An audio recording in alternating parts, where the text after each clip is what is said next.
Welcome to the Death Talk podcast. The vision for this podcast is to break the culture of silence surrounding death and dying. I'm your host, Lisa Murray.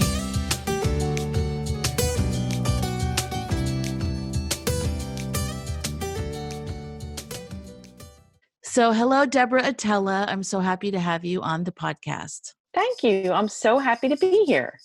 Great. All right. So I met you in a chat group on Facebook, in a private group, I guess. Is it a private or public group? I can't even remember. Either way. I don't know either. Yeah, it's a group on Facebook. And you have a really interesting story to tell about a death experience.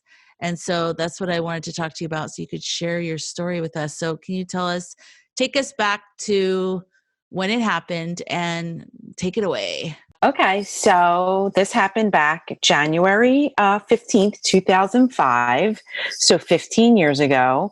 I was 36 years old, so now you can do the math and see how old I am. Happily married mom with 3 little kids. My daughter was 4. My younger son was 7, and then my oldest son was 10, getting ready to go on 11. And I was suffering with heel spurs and plantar fasciitis. And if anyone has had those, they know how painful it is. So I was prescribed an anti-inflammatory prescription medication. And I'm not someone who's big on taking medicine, but the pain was so excruciating, I couldn't stand it. And then they started to recall the medicine off of the market. And my doctor switched me to an over-the-counter pain reliever. He told me to take double the dose. That was the prescription dose of it, right? So I started to take it on a regular basis for about 2 weeks. And no issues. My feet were starting to feel a little bit better. They were still bothering me, but it was improving. And I went to sleep on a Friday night and woke up. Maybe this is like TMI, but this is what happened. I had like pains in my stomach, like I needed to go to the bathroom, and I went into the bathroom and a whole lot of blood came out. And I was like, that's weird.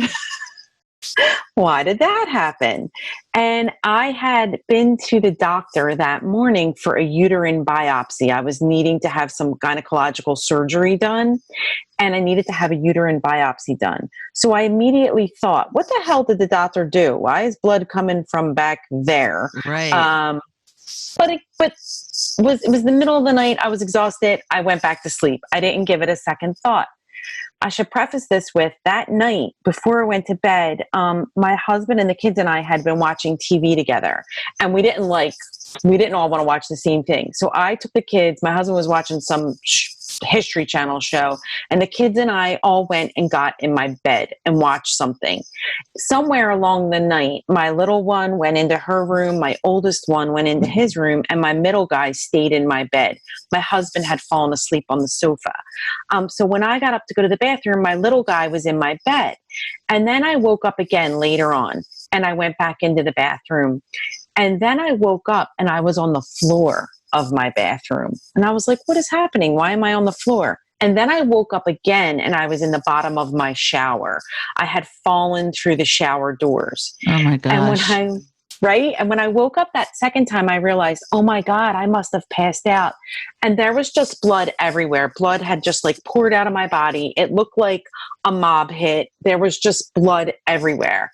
So I immediately turned the shower on, stripped off my clothes, rinsed off, like put cold water on myself to kind of revive myself. And then I threw a towel on and made it to the top of the steps to call my husband, and no sound would come out of my body. I went to call his name, Jeff, and just like a whisper came out. My oldest son's bedroom was right next to the steps, and he heard me. And I said to him, go get daddy. And I went and I just sat back in the bottom of the shower. So, I mean, what heavy sleepers I have in this house, that there was 4 other humans and I fell through the shower doors and no one woke up, right? So my husband comes upstairs into the bathroom, which like, we're not that couple that like is in the bathroom at the same time together. He's wondering, what the hell does she want me in the bathroom for? And he comes in and he's like, oh my God. He calls 911. calls my best friend who lives a few blocks away to come right over with the kids, calls my mom, ambulance comes, they have to take me out on the stretcher in front of my 3 little kids. And they take me to the emergency room. And when I got in the ambulance, I wanted to go to a specific hospital. And there was 3 hospitals that I was near. One I absolutely didn't want to go to. One I only wanted to go to. And they were like, yeah, you're not going to make it there. And I'm all feisty, like, you don't know about me. What are you talking about? Of course I'm going to make it there. They're like, no. So then they took me to the one that I had medium feelings about, which was fine. And I got there and they brought me in the emergency room and they kind of put me in a room, which was very odd, like not a bay or whatever, how you would think emergency department is. It was kind of like a private room in the emergency room. And the doctor had came in and like, you know, evaluated me and stepped back out. And then he came back in and he said, listen, we can't monitor your heart in this room. We need to move you to a different space in the emergency room. And then we're going to transfer you to intensive care. And when he said intensive care, I sat up in bed and I was like, Whoa. what are you talking about? You can't take me to intensive care. I'm fine. In the meanwhile, I am blue. I was completely blue. What I didn't know is I had almost lost all the blood in my body, right? I am so weak. I can't stand on my own. He's like, you have to lay down. What I remember is me saying, I'm not going to intensive care. I have to go home. And I threw up all over my poor husband. And I passed out. What my husband said happened was that I came to, they got me out of bed and started to walk me out of the room. I have no idea why they would try to walk me and not put me on a stretcher. Why? Oh my gosh. Right? My husband said I then passed out again.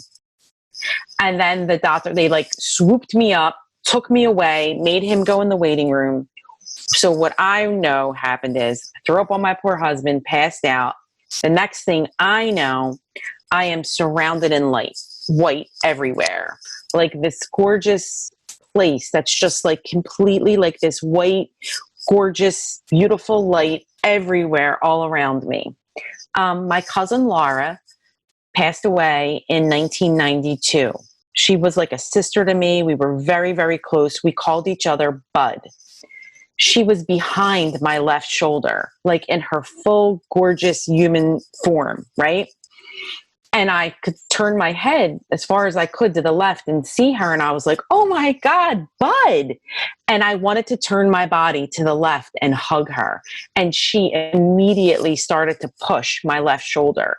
Push me, push me, push me. And I kept saying, Bud, stop it. Stop it. I want to hug you. Let me hug you. Let me hug you. And she didn't speak, but she wouldn't stop pushing me. And she kept pushing and pushing. And I kept pleading and pleading. Let me hug you. Let me hug you. And she was like all dressed in white, but her normal, gorgeous self. And finally, she pushed my shoulder so hard. The next thing I know, I was sitting up in bed. And there was all people over me saying, lay down, lay down, lay down. Whoa. Right? That's a weird visual that you're sitting up now. The nurses are probably like, what's happening? What is happening to this girl?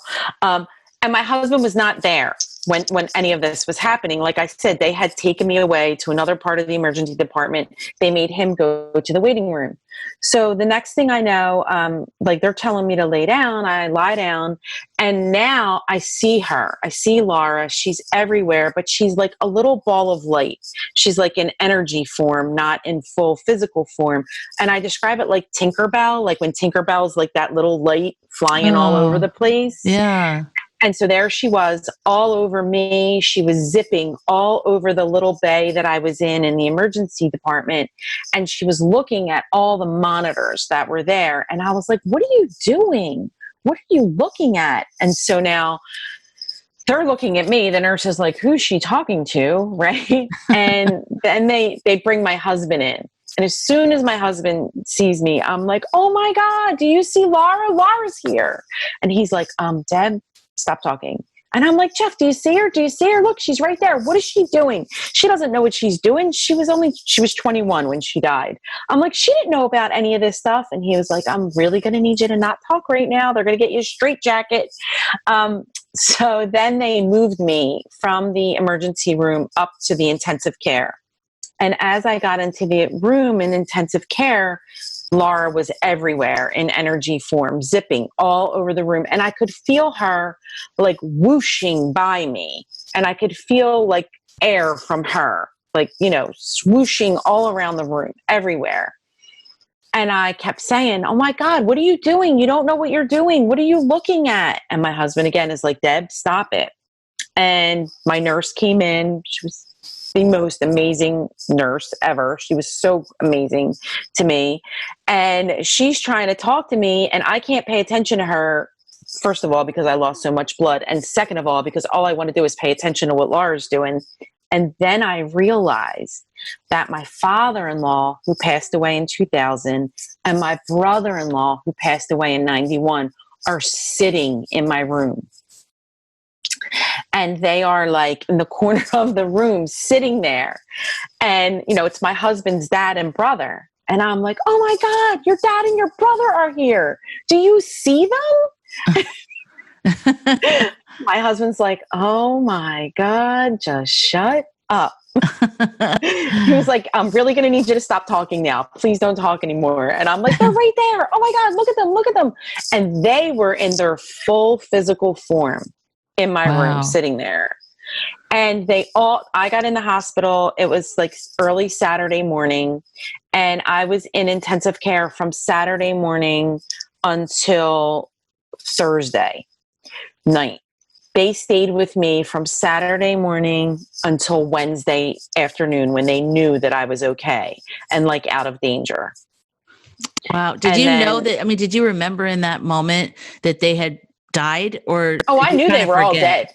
Nope. I knew they were all dead. And that this was like, oh my God, of course they came to help me.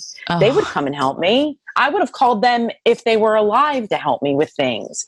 So wow. it just made total sense to me that at that time they came. Okay. Wow. Mm-hmm. That's great. Were they looking at you, Mm-hmm. or were they looking down? Like, where were they looking? No, so my cousin was just like everywhere, all over me, checking me constantly, checking all the monitors and machines in my room and checking every person that came into my room, every doctor, every nurse, every test that I had. She went with me. Wherever I was, she was. And I was only ever in that room or having testing done. I had blood drawn a million times, and she was with every technician that took the blood. I received 4 transfusions within 24 hours of being in the hospital. Wow. And she was like right there as they put the blood in me. My father-in-law and my brother-in-law sat in the corner of my room or on either side of my husband the entire time, basically like holding him up. Like it was more like she was there to take care of me and they were there to take care of my husband. Oh, And not that they weren't there to look over me, they were, and even when he left at night, like they stayed in the room with me. So, but they were, when he was there, they were his support. that's beautiful. I would be a little bit like, I don't know. I would be a little bit scared though. Me. I don't know if it's just me. I guess if you really know and love them, none of that is even a thought in your mind at all, right? But I'm picturing like 2 people in the room that nobody else can see. That would freak me out a little bit. So I am very scary. I don't like scary movies. I don't like to be scared. Like I don't like that feeling. Some people love it. Like I don't like at Halloween time to walk through like any of those like haunted house things. Yeah. Like I could, how Ellen does that on her show. She Oh. sends her producer to, I could never, right? So I'm a pretty, like, I'm scared, but I was not scared. Like, I knew they were there. They loved me. They would never hurt me. I wasn't scared at all. And I know that the reason that Laura didn't let me hug her was because if I hugged her, that was it. I wasn't coming back. Mm. She made sure I came back. It wasn't my time to go yet. Do you think if you didn't see her in the very beginning, you would have still known that the light was her? Yes.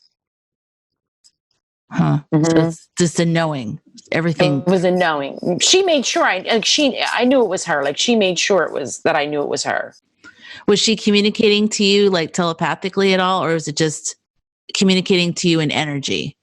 It was just energy. I just knew. Like I am also, I'm not clairvoyant. I don't ever see things, but I am clairaudient and clairsentient and claircognizant. Like I know, I feel, I hear, which I didn't know that I was any of those things back then. I didn't realize that any of those things were the thing that they are. I didn't have language for it. But it was just a knowing, a feeling. I knew it was her. She made sure that I felt and knew that it was her. Wow. Mm-hmm. So then they left. Also, one day they were gone. Did you see them leave, or did they were just gone one day? They were just gone. They were just gone. Was Lara also there until Wednesday, or what day did she Yes. stop? Mm-hmm. They were there. All three of them were there the Oh. entire time that it was in question of whether I was going to need any surgery or if I was not going to be okay. Like, and then it came to that point, like by late Wednesday, they knew like I was fine and they were going to transfer me Thursday night to like a regular floor. And then I left the hospital on Saturday. So when you were healed, did you tell Laura's parents, your aunt and uncle, that you saw her? So when I was in intensive care, you're not allowed to have a telephone in your room, right? Right. But my doctor was an angel as well. And that's the other thing. Like she made sure, the three of them made sure that only the best people came into my room because I was so young. They automatically wanted to go in and like do exploratory surgery. Like, why were they bleeding? And why was I bleeding? And I had this incredible doctor come in who was not that much older than me. So I was 36. She was like in her early to mid 40s. And she threw the surgeons out. She was my GI doctor. And she was like, you will give her a chance. You will not hack into her. Because what they most likely would have done was automatically given me a colostomy. And it may or may not have been reversible. So she really saved me from any damage being done to any part of my body, right? And gave my body a chance to heal. I had testing done. I had a colonoscopy done. They felt as though the medication caused the hemorrhage. And if you look at like any over-the-counter anti-inflammatory medication, taking too much of it can cause a GI bleed, right? And that is what happened. Right. So wait, where was I going? I lost it. Getting the phone in intensive care. I was setting the phone in and talking to my aunt and uncle. So there was no phone in my room, but the doctor let me call my kids every morning and every night, right? And then when I got on Thursday night, when they put me into a regular room and I could have a telephone, my cousin called Laura's sister, called me. And I told her the story. Whoa. And then she told her parents that I saw Laura. And then my aunt was like, she wasn't ready to hear the story right then and there. But like everybody has heard it now. Right. You know, had they had any kind of experiences like with post-death communication from her? Not that no. Mm-mm. Okay. So this was like really like out of the blue for them and something profound, probably. Yeah. So I'm sure they have felt her. It's funny, like from the minute she died, I always felt her. She was always, I always could, I never felt that she was far from me ever. Huh. I always knew she was nearby. And my daughter, my daughter's middle name is Laura. Oh. She's definitely in my daughter. You can see her in my daughter. I can hear her in my daughter. And she's made it known. She is in there. So I always knew she would be near me. That's beautiful. Mm-hmm. It's one of the things I came across was after Derek and my brother died. It was like, if I did try to describe the sign, things, because for me, it was such a knowing as well that I wouldn't consider myself like, oh, I'm psychic or, all these different things. But afterwards, I've realized I do definitely have some type of abilities. But in telling people, I realize that there's sort of a knowing that I've taken for granted my whole life that I didn't even know until all this stuff happened. And so when I did Yes. describe stuff to people, I was like, you know what I mean? And I could just see in their faces like, what? Like, no, I don't know what you mean. What do you mean? And it was a kind of a little bit of a curve there for me because I was like, I have to be mindful when I'm sharing, and I'm still going to share it, but just be mindful of like, they may not have the same sense of knowing that I do. Not that we don't all share the same reality. I think we do, but I think they're just not in touch with it or as aware of it or whatever. Right. Absolutely. Absolutely. That's my experience too. And like over the years, I've told the story and like people's reactions are so funny from like, oh my God, I'm so down with that. Tell it again. Yes, I've had experiences, not near death, but like experiences, with loved ones that have passed or receiving signs or symbols, and other people that are like, what the hell are you talking about right now? That Yeah. is crazy. Like, Right. I don't believe in any of that. That is crazy. And I'm like, well, whatever. Everybody's experience is different, Right. Or I have them look at me like, well, that's just some weird thing that happened to you. And that bothers Yes. me because I'm like, no, it's real. We all live after we die. Like I truly believe this. And I believed it as just a thought that I never even questioned most of my life until this Mm-hmm. thing happened. And yes, I was extremely distraught, but the way that Derek, especially, because that was the first most profound way that it really drove it home for me, was his after death communication was so strong. Because when we were in Mm-hmm. our 20s, I made him promise me whoever died first would let the other one know that there's an afterlife and that they're okay. Mm-hmm. And he would laugh. And I go, don't laugh. Like, seriously, like, make a promise with me. And I've never asked anyone to do that before. And he goes, well, what makes you think I'm going to die first? I'm like, I don't know, whoever dies first, but I just want to make sure you're going to promise me. And he's like, okay, I promise you. And so afterwards, when all these things were happening and he was communicating to me, I was so distraught. I had completely forgotten about that pact. Mm-hmm. I'd completely forgotten. All I knew, because he was also possibly murdered. So we were thinking about all these other things. I wasn't thinking about the afterlife. I was just lost in the pain. And Mm-hmm. then I was visiting a friend of mine, and his cousin is psychic. And she called him and she said, you have a friend over there that lost somebody. And he goes, yes. And she goes, tell her that he's trying to do what she wanted him to do, but she keeps pushing him away. I just got Mm-hmm. chills just thinking about it again. It's going to make me cry. And she described the bedroom that I was in, and not when I was visiting him, but when I was from at home, and Mm-hmm. everything, and how he was trying to reach me, and all of it made sense because I'd feel this buzzing energy, but I wouldn't know what that was. And Mm-hmm. it felt scary, really. And I was just kind of like, whatever that is, go away. And I really was tensing up. And I don't even realize, I wasn't realizing any of this stuff consciously as it was happening. I just was surviving it, I guess. I was just in the midst of all these weird things, but I did feel it as a buzzing and it felt scary. And I would tighten up and just kind of feel like, go away, leave me alone. And then when she said it was him, that changed everything. And then I Mm-hmm. like relaxed. And and another time I felt him kind of go up through my heart.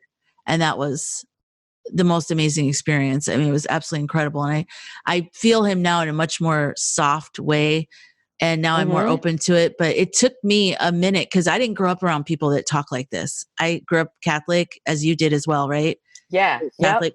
Yeah. So, Uh-huh. I mean, it's not like we don't believe in the afterlife, but it's much more serious and like different. It's not so Yes. immediately accessible. And I just felt so afraid.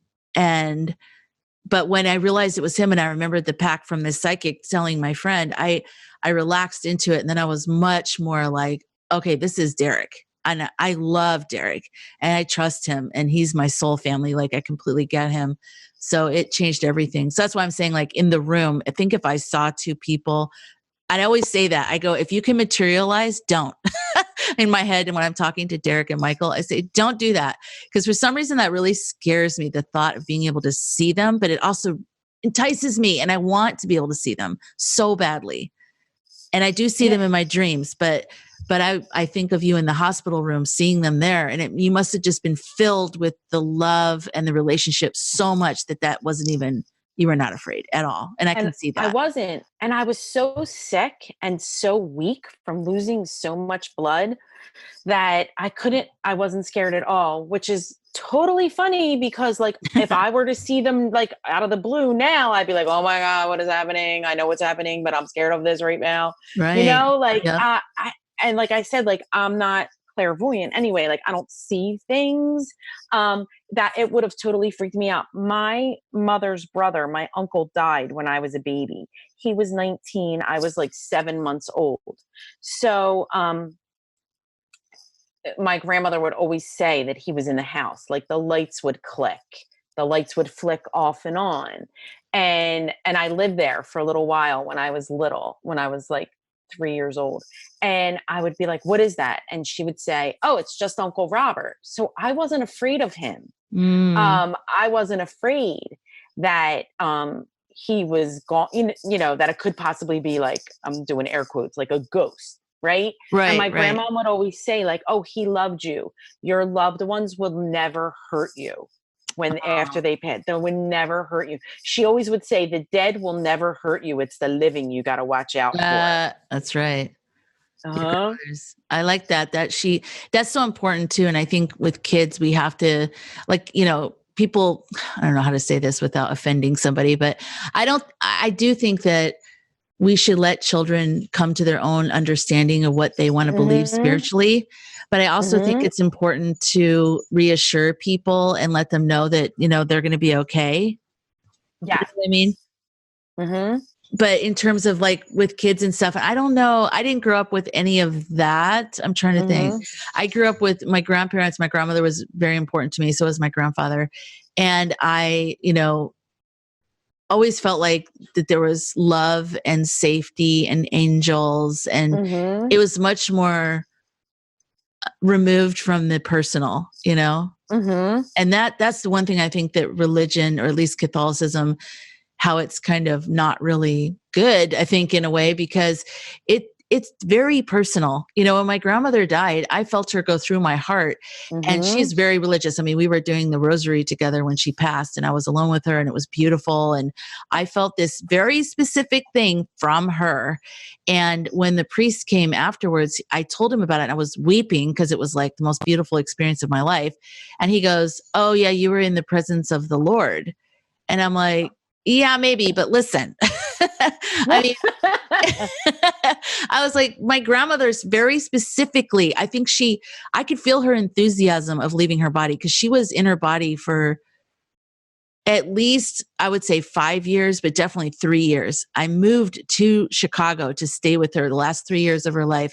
And she didn't talk, and she didn't get to do all the things she got to, she normally did. So she Mm-hmm. was trapped in her body. And I don't know what Mm. she experienced, but I was there to make sure that she was okay, and that she had 24-hour nurses and stuff like that. But Mhm, I just sort of monitored the whole situation. But I felt like when she left her body, it was very personal. She wanted me to know, thank you. And I mhm, felt like a hug of my heart.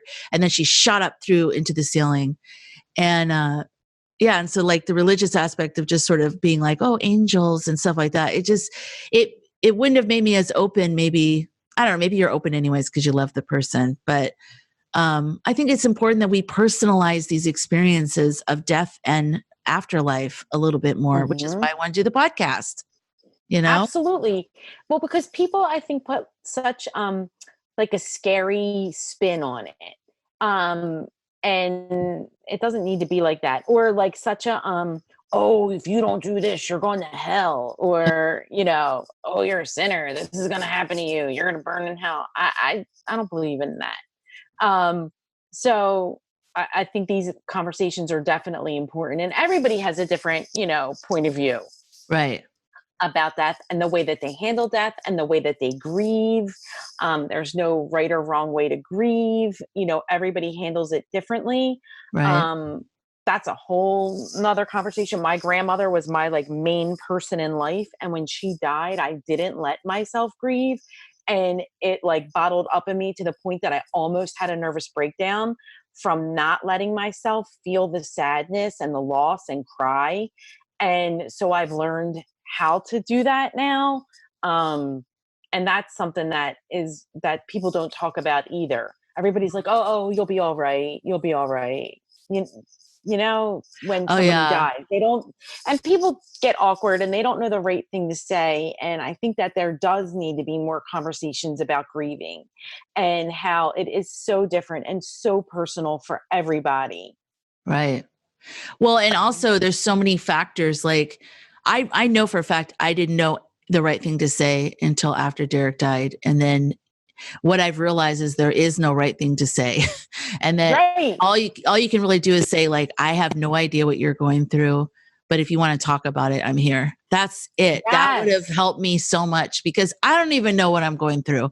How could somebody else come up to me and be like, I understand everything's gonna be okay. You don't know that.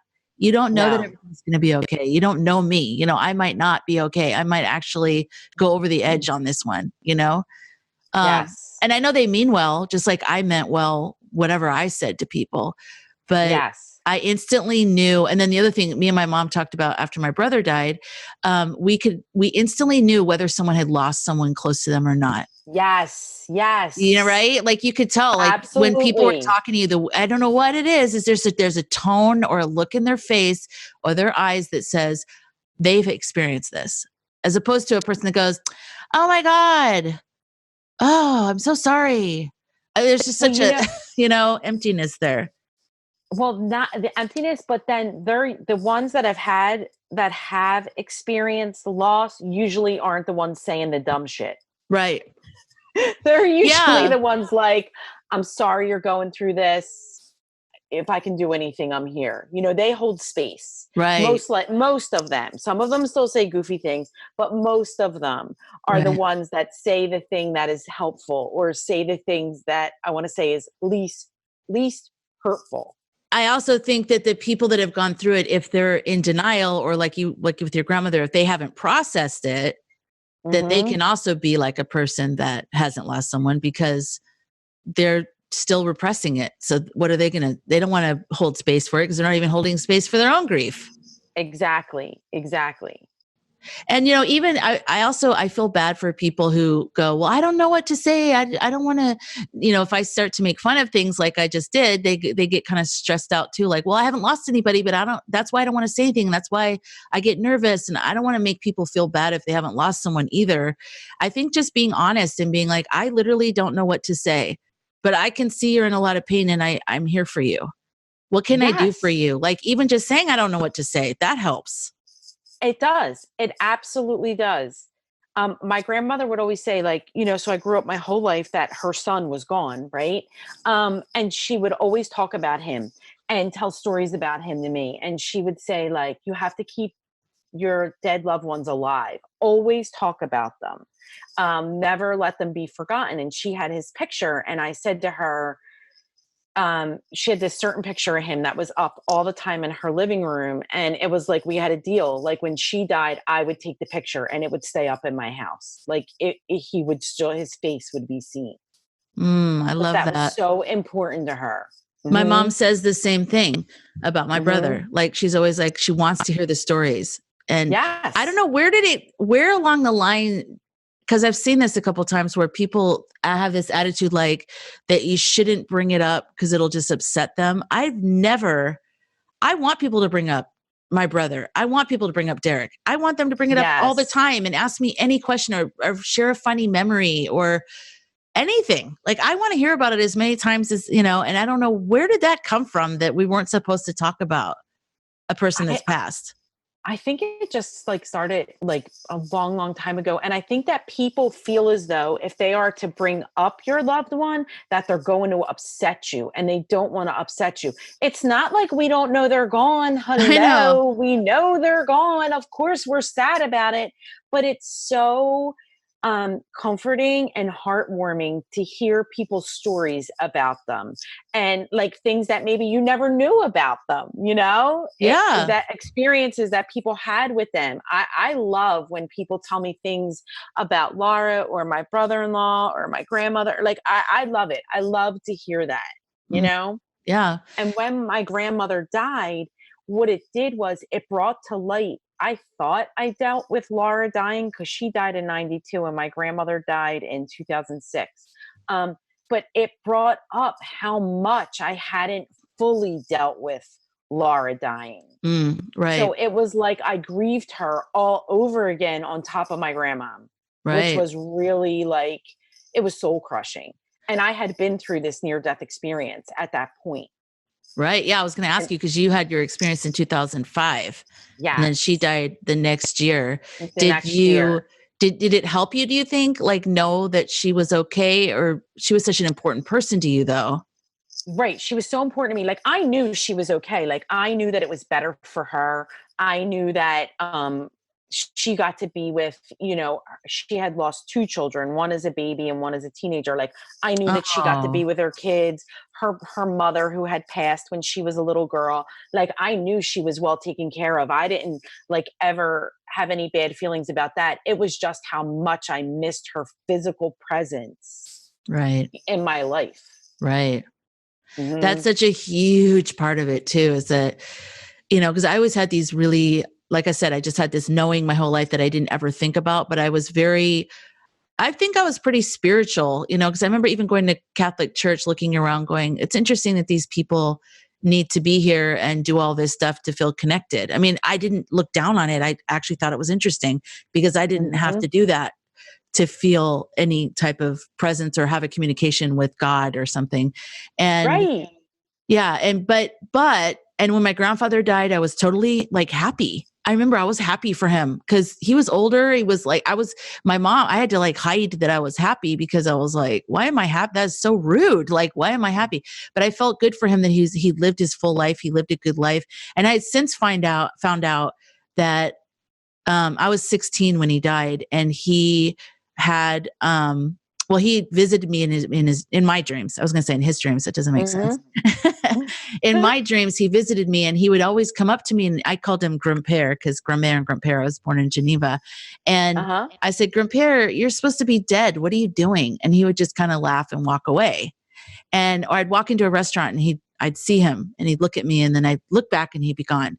And so then I saw my first psychic. And this reminds me of the buzzing with Lara. So I wanted to tell you this story before I forgot. Hmm. So but then I completely forgot why I brought all this up, and hopefully it'll come back to me. I'm enjoying talking with you. So I'm just like going like a racehorse across a field. But I love it. so my grandfather, I went to my first psychic, and that's a whole weird story that I won't get into, but it was at her place. She was retired and blind, and she had a little dog. And I went to her place in Phoenix, and there's not very many high-rise buildings in Phoenix. And she was actually in one of the several. And right when I got there, she asked me to give her something with my vibration on it. And so I thought, well, maybe my Hmm. keys or something. So we were sitting down by the window, and I handed her my keys. And as soon as I handed her my keys, I felt this whooshing coming from the ceiling, and it whooshed down. And when it got to her, she opened her eyes, her blind eyes, but still her eyes. Mm. And she goes, there's an entity present. And I felt it. And when I tried to describe the whooshing, it kind of felt like wind, but with no temperature attached to it. Like maybe there Mm. wasn't even wind. I don't know maybe it was a sense of energy moving more than it was like it wouldn't have moved my hair or anything like that. But it reminds me of Hmm. the way you were saying Laura was whooshing around the room, and you could sort of Yes. feel her enthusiasm with that. Hmm. And I'm wondering if that's sort of a similar feeling. But so anyways, when she got and she opened her eyes and she said, and I forgot to tell you, after my grandfather died, I would talk to him every night before I'd go to bed. And after, I would close it with, I don't know if you can even hear me. I don't even know if you're still alive. And then that's how it ended every time. Well, then she opens her eyes, there's entity present. And then she said, it's your grandfather, and he wishes to tell you he does hear you and he is still alive. And I Oh my gosh. was and I was just like, what? And she just said, he's been really trying to get you to a psychic. He's been coming to your dreams. He really wants to let you know that he's here. He's with you. He's staying extra time to help take care of your mother. But anyways, and that was life-changing for me. And that was, Sure. I think I went when I was like maybe 18 or 19. So it was a few years after he died that I went to the psychic. But she also told me that we had had many lifetimes together, and that we were, like soul friends, and we knew each other very, Uh-huh. very well. And that made so much sense. And the last time I saw him was when he was in Arizona. They used to come into town for Easter and Christmas and in Scottsdale, and they'd have dinners with us. And we went to this dinner and there was a whole bunch of us at a table, and something told me to sit next to him and get to know his essence. And this is again when I was 16. So I'm like, what? I don't even know if it came to me as essence, but as an adult, I'm saying essence. Uh-huh. Right, And right. get to know him beyond grump hair, get to know who he really is. So Uh-huh. I sat next to him and I asked him a bunch of questions like, what was it like growing up? Did he get along with his twin brothers and his mom? And when did he know that he wanted to marry my grandmother? And everybody was laughing, and he loves it because he's a Sagittarius. He loves to talk about himself. And at one point, my mom goes, Lisa, he doesn't want to be interviewed. And he's like, no, it's okay. Like, and I knew it was okay because, he's just that type of Yeah. person. So then when they went back a few weeks or months, I can't remember, after that is when he had a heart attack and died. Wow. And What a so, gift you had that time. yes. And that was like the first time I feel like I was aware of this knowing thing. Mm-hmm. And I'm so grateful for it. And I think everybody probably gets a little bit of a feeling, and maybe you don't put a microphone in front of their soft voice and amplify it, but maybe if people did, they would be comforted so much more by something bigger. Absolutely. And so I'm wondering with you, when your grandmother passed, or maybe even before that, were there any other times of knowing? Maybe did anything happen when your grandmother died? Did you have dreams about her? Did she try to talk to you or reach out to you? I knew she would always be with me. I feel her all the time. All the time. She was with me in life. She's with me now. I've always felt her. But I knew that she was going to die because she had been sick for years, in and out of the hospital. And it was getting to the point that she needed like more care. She couldn't live alone. And my mom had found like an assisted living place for her, and she agreed to go. And I knew as soon as she agreed that she would go there, I knew two things. Number one, she was never really going to go. And number two, because she was going to die before that she Oh, knew she was going to die. And it was just a matter of time of when it was going to be. Um, but I've always had like senses of knowing different things throughout my life and not realizing that what it was. Like, we all have intuition, right? And some people know how to tap into it, and some people don't know how to tap into it. Some people listen to it, some people don't listen to it. And we need to listen to our gut, we need to listen to our intuition. And my grandmother, as soon as she died, cardinals started coming to me all the time, and I mm, knew they were a sign of her. I'll see a cardinal every single day. I live in Pennsylvania. I will see a cardinal on my deck every single day, no matter what the weather is, no matter what is going on. I see a cardinal every day of my life. Um, and I knew that that's the sign for her. And then, I learned as time went on to ask for signs from others. Right. My dad died in December of 18.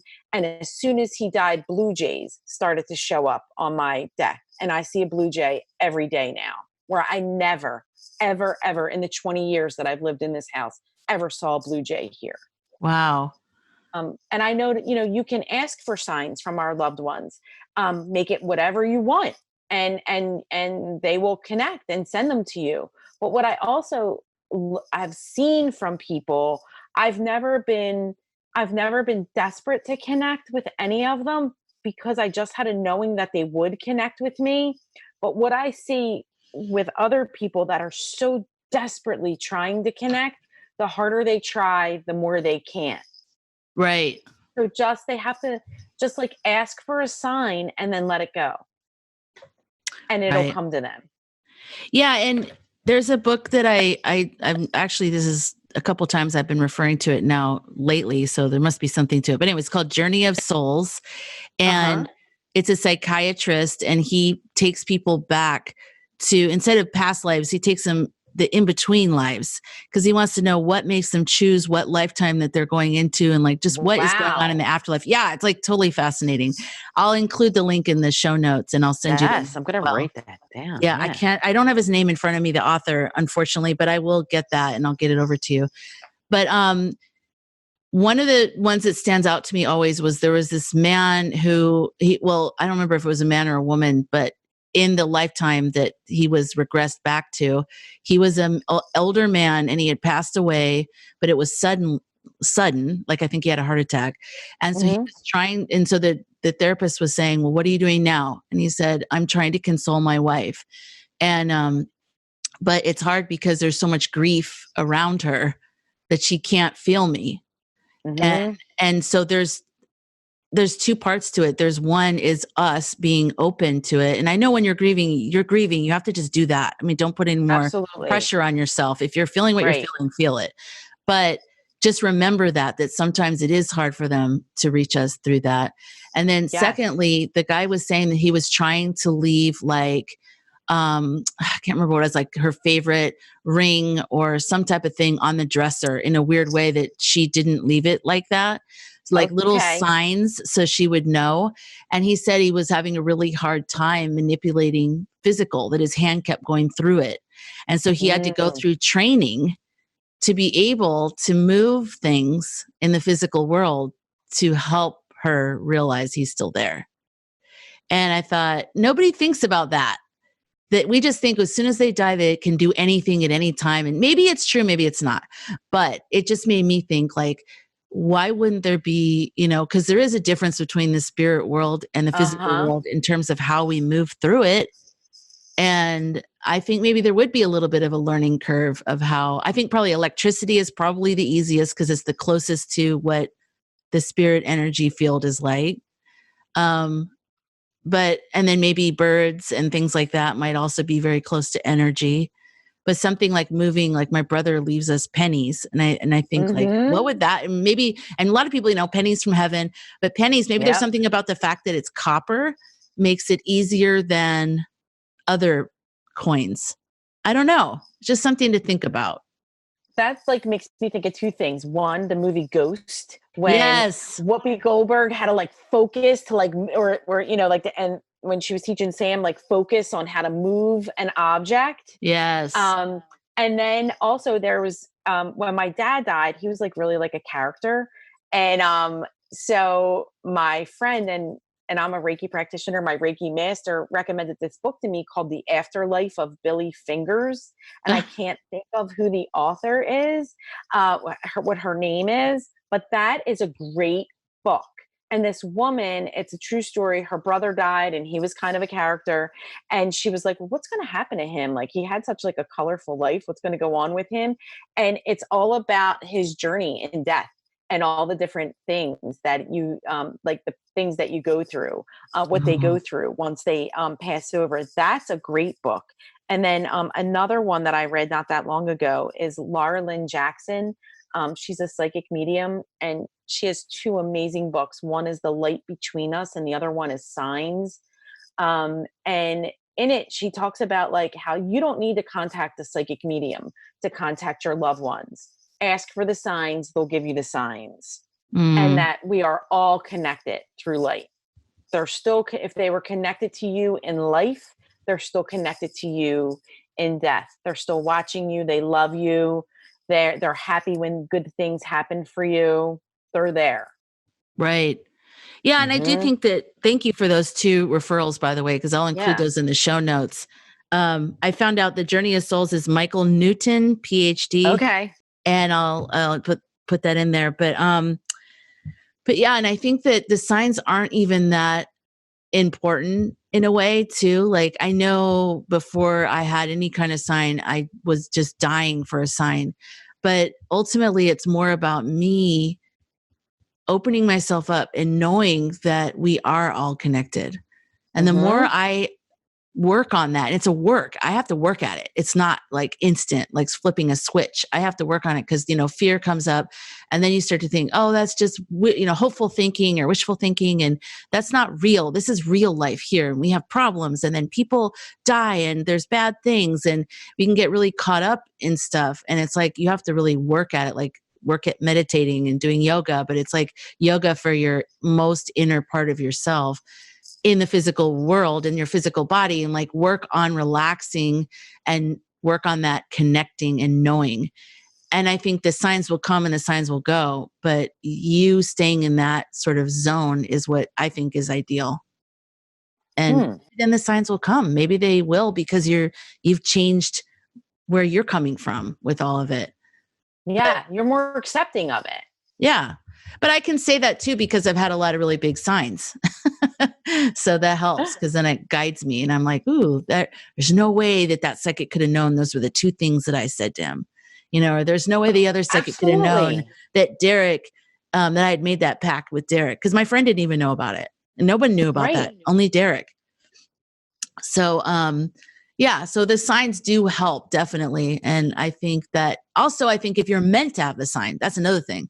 Maybe it's not part of Hmm. your journey. Maybe you're meant to just go through something and learn something or focus on your grief or focus on helping others or I don't know. The signs are great, but they're not everything because the person still isn't in our lives back like in the physical form. So They're it's not like not. you get totally healed when you have a sign. You just have a moment of wonderfulness, like, oh, thank you. You know, Well, sometimes it gives people like a sense of peace. Like especially if it's someone that you're worried about like what happened to them, or maybe they like, had like some things in their past that you're like, well, where did they go now? Are they going to be okay on the other side? Like what is on the other side for people who do these things? Um, mm, so I think that it brings people comfort, to to see a sign, to feel a sign. And then some people, there's lots of signs, but they haven't been open to receiving them. Just like how that in that book, and the man was saying he was trying to move the ring, but her grief was so heavy she couldn't recognize the signs. um right. you know my Whenever I ask for a sign about anything, whether it be from like a loved one, or this might get woo woo for some of your listeners, like from my spirit team, and I'll be like, and let me recognize Wait, that's what it is. that's amazing. You call them your spirit team. I love it. Yeah, they're like my team of light, my light brigade. They're like, they're my team. They're there for me, I love you know. it. Yeah, and I'll ask for a sign, and then I'll be like, and let me recognize it. Like, don't let me miss it. Don't make I it get so a little subtle. Yeah. bossy, right? I get a little bossy. Your spirit team knows that about you, I'm sure. They know that. They love me. They're there for me. They're used to that. Yeah. Right. Well, and Hmm. after my brother died, I had some visitations with him, and I was very close with my brother, and he died Hmm. unexpectedly. And one of the dreams that I had, because my mom was like, "I don't dream about him," but my mom doesn't remember her dreams in the first place, so I'm like, "You're not even Hmm. set up for this," But so we were in San Diego, and my family, we used to go there, and stay in Mission Beach, right on the boardwalk. And my brother loved being there. And so I was on the sidewalk, and there's a wall that goes between the sidewalk, the wall, and then the sand, and then the ocean, right? So me and my mom or my mom Hmm. and I were on the sidewalk, and my brother was there, and he was probably about 9 years old, maybe 11. I don't know. I'm bad with ages, something like that. And he walked up to us, and I go, "Oh my God, there's Michael." I go, "Mom, look, there's Michael. Oh my God, this is so incredible." And she was looking straight ahead, like out in the ocean. And she goes, "Oh yeah." But she wasn't looking where Hmm. he was. And I go, "That's not where he Hmm. is." And I go, "Michael, Mom can't see you. Can she touch your arm?" And so he said, because he had finally gotten up to us and I was touching him. And I said, "Can she Hmm. touch your arm?" And he said, "Okay." But we were doing this all telepathically. I wasn't saying anything. Uh-huh. And I realized that after I woke up, which is sort of a telltale sign of it being a visitation for me. If I realized we didn't actually use our mouths to talk, Uh-huh. then I think that's a visitation. But anyway, so I said, "Mom, reach your hand out and touch him." And so she reached her hand out, and right when she touched where his arm was, she went, "Ah," and then I woke up. So I think she Oh. saw him. But see, that whole thing of like not being open or not being ready, or I also think it would, knowing my mom, I think it would be disruptive to her survival at this point if she saw him all the Hmm. time, just because she never was open to this type of stuff before. But I think seeing him would bring up a lot of pain. I think for some people, they couldn't handle it. And that's why they're protected from it. And they know who can handle it. And that's why I think I have been able to have so much access. Right. Yeah. Cause Mhm. it is powerful when it happens, you know, when you do have a strong visitation or a sign. Um, it almost in some ways brings back a little bit of the grief for me. It depends on the type of sign or visitation. Like sometimes it is very comforting, definitely. And I'm glad you brought that up. Mhm. It is. But if it's really powerful, like I actually just had a dream about Derek the other night, and I was in my house, my childhood home in the backyard, and I was with my dogs, and there was a black bear back there. And I'm not afraid of bears, but anyways, I was trying to keep the bear away from the dogs. And when the bear finally jumped over this wall and was in his upper part, I looked over and I saw Derek, and he was like playing with the bear, and I was calling out his name. He looked great too. He looked healthy. Mhm. And I was calling out his name, but I had no voice. Like in your thing, when you said you had no voice, Uh-huh. it was coming out like I was going, Derek, Derek, and I was so frustrated. And I woke up because of that strain. Energy woke me up, Mm. and I was sad for like a day or two, like just really feeling like, oh, because that's still the reality. The reality is still I'm still in this world without these people that I love, even though I'm Yes. still connected to them in another way. I'm not here and now with them, and that I can't create new memories with them in the physical world in this lifetime. And that still Right. hurts.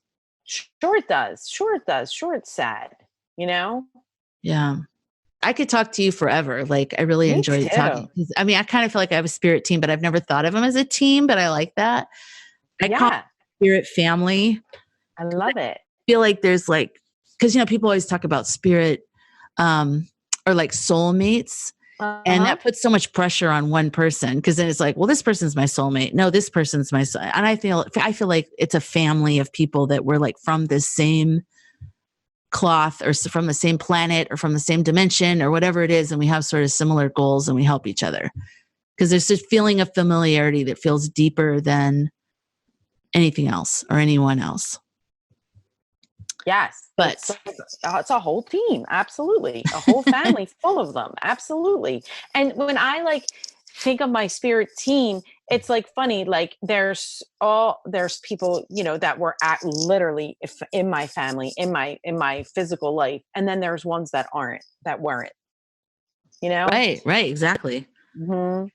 Um, I But wanted they're to ask there. you before we end it for the listener out there that maybe is really deep in, maybe they lost somebody. I want to say deep in grief, but not consciously, Hmm. because you said that you did not grieve your grandmother right away. Can you talk a little bit about how did that manifest that you did not grieve her? Did you know you weren't grieving her? Was it a conscious choice? Yes. I did it on purpose because my grandmother was the strongest person that I ever knew. Her mother died when she was 9 years old and left seven kids, and her father split the kids up amongst three aunts, right? So she had this horrible childhood. Then she grows up, gets married, and has four kids and loses two of them, buries two of her four kids. She was like a rock, like so strong. And she would cry, but not like the way that she would cry is like you would see her wipe away a tear. Like you never saw her like sob. And so I was like, how could I cry when look how strong she was, right? And she was through so much horrible stuff. I just like lost Laura and lost her. Like I have this beautiful life with my husband and my kids and everybody's healthy, thank God. And so I felt like and I was given like this another chance at life. Like how could I let myself be sad because she's gone? It's like I felt like it was disrespectful, but what happened was it manifested in like such deep depression and such overwhelming sadness. I wasn't functioning like in my life. Like I would get up, I would take care of the kids, but like I was going through life like a zombie basically, and it was getting worse and worse and worse. And it was coming out as me being like grouchy and irritable and so but it was all sadness, but I couldn't let it come out as sadness. So it was coming out in all these other ways, me being like really short tempered and me being like overly anxious and like overly angry at things. And it got to the point that I was like, I have to get help with this. And I went to therapy. And when I got to when I got to the therapist for the first time, I was like, my grandmom died. I'm sad. And I'm not crying about it. And I'm not going to cry about it. And I'm not going to take any medicine. So don't even think about it. I was like, so like bitchy and bossy the minute I walked in, and she was like, okay, how's that working for you? And then I got hysterical, and I'm like, it's not working at all, but I'm still not doing this or this. And I just went back. It took weeks of um me going to therapy. It was not week, probably a few months of every time I went, like once a week. And the first thing she did was give me like grief resources, like these are the stages of grief. And, we had computers in 2006. There was Google. I could have looked up stages of grief. I didn't even know what to look at. Like, I didn't even realize I wasn't grieving. I just knew I refused to let myself cry. I refused to let myself be sad. And I didn't look at that as that it was grief, if that makes any sense at all to anyone. That So makes she gave sense me, to me. yeah, That makes, because the yeah, word grief is so, you don't understand, people are like, what is yeah. grief? Most people don't even know what it is. It's like this insidious thing that I was like not even realizing what it was. And so she gave me like resources on the stages of grief. And I was like, oh, okay. And she just gave me like a lot of different resources, things to read and do. And then I went to therapy. And like I said, it took months for me to be able to actually like talk other than cry. So I would like at first save up all my crying for therapy. And then I was able to tap into crying in other places and let myself be sad, let myself sit with it and feel the sadness. But therapy was the thing that helped me get through it. Mm, Definitely. that's great. Hmm. And so what do you think was the single biggest thing that helped you on your, like, sounds like therapy, but any of the tools within there that you were like maybe journaling or something that you did that really helped you? The thing that helped me the most was letting myself feel my emotions and not judge myself. Like, not Mm, like, oh, you're weak because you're crying, because I always associated crying and weakness. interesting. Like, I judged all my emotions all the time, and I just let myself have them and feel them That's great. without judgment. Hmm. And Good. then, I went to therapy for years. Like, I stayed in therapy for years. Once I got through the grief, there was a lot of other things that I needed to work through. And I had stayed in therapy for years. And it helped me with everything that I needed it to help me with. And then years later, what I found was when I started to feel like, I want to say, out of sorts again, Hmm. I turned to something different. And I turned to like energy healing and Reiki and coaching. And that helped complete, I'm not going to say complete, but that helped my journey even more. So I'm grateful for all the years of therapy that I did. And I highly recommend therapy to people. But I needed, after a while, something more than just the talking. Right. And so it Right. led me to a different path of energy healing and coaching. Oh, that's And great. And that that's what has you do brought me now. such peace. Absolutely. Hmm. Can you talk a little bit about what you do now, what you offer, and if anybody listening would like to connect with you, how they could do that? Sure. So I am a life coach and a Reiki practitioner and a meditation teacher. And what I basically do is I help people gain clarity, connect back to their personal power, and increase their confidence. And I do it through all those different ways, all those different modalities, through coaching, through energy work, and through teaching meditation, and different ways to connect to your breath and to be grounded and in your body. I love And I it. help people find relief more than anything. When people find clarity, they find relief. That's my Mm. main thing that I bring to people. And now, do you do this in person, or do you also offer online, like a Zoom or Skype? Yes, absolutely. So I do, all of my coaching is virtual on Zoom. And then I see Reiki clients in person, and I also see them virtually over Zoom and FaceTime, things like that. I have, and I host events, and I also have like a Facebook group for women that's called Sisterhood of What Next. It's a free group, and I do a lot of like coaching in there. I lead meditation in there, do a lot of things to help people reduce their stress and connect back to themselves. That's great. I love that. Mm-hmm. And you allow crying, right? No, just kidding. Absolutely. And I cry all the time now. Like, I'm like, oh my God, cry it out, let it out, cry. I did a meditation in my group yesterday and ended up crying. And I was like, oh, I wasn't planning on crying. Not that I'm ever planning on crying, but I was like, I wasn't planning on crying. And oh, well, I'm crying right now. This is what it is. That's great. That self-acceptance is very wonderful.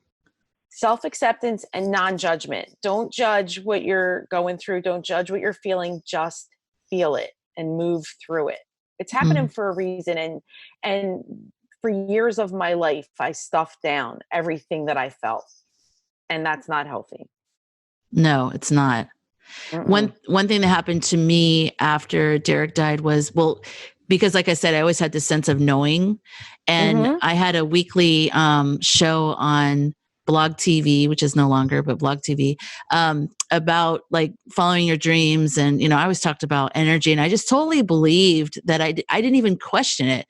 So when Derek died, and there's a lot of circumstances around it, that is why it's unique about it. But the way he died, the fact he died and everything, I was turned inside out. And it was the first time where I was really like spiritually broken. And I didn't really believe in anything anymore. I was really mad at God or the universe or whatever. And it took years for me to get out of that. And that was the hardest part for me, but that was part of my journey of grieving. Was the shock and anger and the disconnection to my spirituality, which I feel like if you don't have a connection to your spirituality, how are you supposed to heal? I don't feel like I couldn't get it. Like I was like, that's it. I'm dead. There's going to be nothing for me. In a way that was my not crying, because I was like, I was so hard on myself. Like I have to believe, I have to. And I'm like, I don't though. Like if I'm going to be truthful with myself, I really don't believe that this happened for any kind of a good reason, because there was a potential murder and he had all these plans for his life. I don't see anything good about his death. I'm pissed off at God or the universe. I don't believe in all those little fluffy things I used to believe in. And it took a huge injury to that part of myself. But once I just accepted that and was like, this is me, this is what's happened to me. And I'm going to accept that that's how I feel, instead of being like, well, I shouldn't feel like that. How embarrassing. I've been putting myself out there saying that I believe in all these things. And then now, but also I think it helps other people, which I also wasn't interested in anymore, but I am now. It helps other people to know that it's okay to not believe. Like even in all the stuff we talked about here, it's okay if you're listening to this and your arms are crossed and you're thinking, I don't believe this. That's okay. Just keep putting yourself out there and keep living and keep feeling, and you'll be guided to where you need to be and what you need to believe and all that stuff. I believe that. And I think I help more people by having had that experience of being turned inside out and not believing. But I've found my way back to believing that never really went anywhere. I was just really mad at the bigger picture that we don't know the answers to, about why he had to die. And why did he have to die the way he died? And that a lot of people have experienced that in murders and other things. And it's not like when my grandmother died and my grandfather died, it was like a good thing in a way, because it was like they were being released from their bodies. They lived a full life. Even though I love them and I miss them, it was a positive thing. It was like they're being released. But when Derek died, it was my first experience with like a non-positive death. It was like, this is bad. This is wrong. So I had to reorganize my relationship with death and with what all my beliefs are about life. And I still don't know. And I don't think I'll ever know why tragedy happens. And I think we can get better, become better people, because we're willing to be more loving or more aware of life and how we don't know why we're here and we don't know what's going on, and just be more conscious. But ultimately, I know that I probably won't know that until I die. And there's some kind of review, and I can ask God. I'm sure I'll just know from what I've read from all the near-death experiences, that I'll probably just know. I'll instantly go there and go, oh, that's right. Okay. I remember now. But while I'm alive, I don't think that in this lifetime, I don't think I'm going to know. And I have to be okay with that. And I have to keep going. And that's hard. Yes, But it is. I've Yeah. learned to accept that. It reminds me of the not allowing yourself to be weak, quote unquote. I didn't want to be without belief. That scared me. I thought, what am I if I'm a person without belief, like spiritually believing in all things? That scared me a lot. And it manifested as anger. I was extremely Hmm. angry about his death. But yeah, so now I feel like I'm just going to dedicate the rest of my life. Like it was like Groundhog Day for real. Like I was like, Hmm. I like when Bill Murray, drives the truck off the cliff and puts the toaster in the bathtub. Like I didn't do all that, but I was totally every day I was like, God, just take me. Like, there's no point to me anymore. I think I was like spiritually helping people and inspirational, but now I'm not. So I'm nothing. So just take me. And after a few years of that, I finally realized, okay, I'm here. So what am I going to do? I'm going to help people by being honest about my journey and about what I'm experiencing. And even the part of that was dark that time, which was very dark. And hopefully that will just help people because honestly, listening to other people is what helped me. That got me back to myself. And I think people are so afraid to share and be honest. And when you hear somebody who's been through something, like you've been through or what I've been through, it makes people be like, okay, I'm not the only one. Right. Oh, somebody else has gone through this or something at least similar to this, if not, the exact thing. And okay, they're okay. I'm going to be okay. Like Right. you're a light. You're a light for them. I hope so. I Absolutely. And hope you're so. bringing other lights to them. Absolutely. Yeah, I do think it's the variety of stories that help too, because I might get a little piece from this person and a little piece from that person. And so that's why I think also like as a filmmaker, I like to show other people's lives or tell stories because it's not just my story. I like to put variety of stories together and put them out there. And Hmm. there's so much I'm getting from your story that I still feel like I'm unpacking it and absorbing it in because there's so much about just everything about what happened during your near death experience and then with your grandmother and your relationship with her. It's just really touching me. And so I really appreciate you sharing your story with me Oh, I today. appreciate you giving me this opportunity. Absolutely. Okay, well, thank you so much for talking with us today. And I will include your links and Okay. maybe do you have is there a link for the Facebook group or do they just go through a website of yours or how would somebody So interested go there? if they go on my website, which is deborhahatella.com, DeborahAtella.com, there is a link on the bottom. There's a link to my Instagram, and there's also a link to that Facebook group, Sisterhood of What Next. I love it. Yep. I don't think I'm even part of that. I need to go there and join that. Oh no, That's are you? crazy. Yes, come in there. I don't know if you are. If not, we will remedy that. Yes, we will. Okay, and thank you so much. And definitely we'll check back with you another time in the future. Hopefully, I would love to do that. Just sort of check in with you and see where you're at. I would love that. Thank you so much. I love talking to you today. Me as well. Thank you, and have a wonderful day. Thanks, Lisa. You too. Okay, bye bye. Bye bye. Thank you so much for listening. All the links and anything that I mentioned in today's episode will be available on deathtalkpodcast.com in the show notes. Thank you so much.